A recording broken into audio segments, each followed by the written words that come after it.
What is your go-to cryoprotectant? That's very interesting. It's not necessarily glycerol, because everybody has that on the shelf. So they say, oh, we'll just pour 25% glycerol in.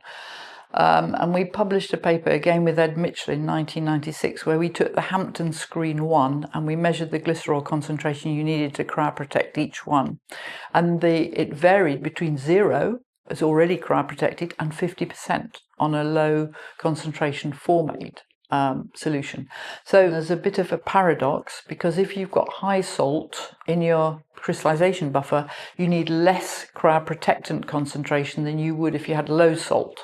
Now it turns out we also, in the same paper where we published out the nozzle, actually, we measured the glycerol concentration you needed to cryoprotect phosphorylase B, which was Louise Johnson's protein that Ed was working on for his PhD.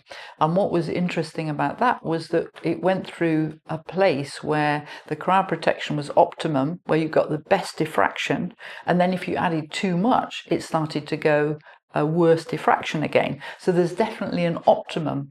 And Doug Dewars, who worked with Brian Matthews, did a beautiful experiment in the early 2000s where he determined what it is that's making the difference. And what you want is when you cryocool the crystal, it contracts a bit, just and you want the solvent to contract by the same amount as the protein molecule. And that's the optimum position for the cryoprotectant. I've got a very dear colleague, Jim Flugraf, who works for Rigaku, or did work for Rigaku, he's retired now, and he swears by sugars, and we teach together on many workshops how to cryocool, and he always wants them to use sugar, and I never want them to use sugar. And the reason is that the sugars are so high in viscosity that you get a sort of ball of them, and it's very hard then to get a nice thin film. Because one of my bugbears about cryocooling is to get the students to actually put the loop in the liquid in a specific way. So there's two methods. So if I've got my crystal here, I come in with the loop underneath. I call this the soup spoon method, and lift it up. I get a column of liquid. The crystal often goes down through that column of liquid, and you've got to use the crystal as a battering ram to break the surface tension forces at the top.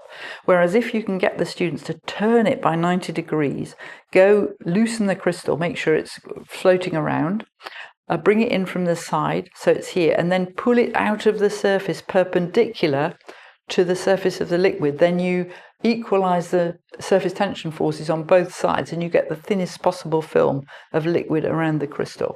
Because you can wick them, but that's quite dangerous, because if you're not careful you wick the crystal as well, and so I try to get them to do this. They think I'm crazy that you can control the loop like that, but you can.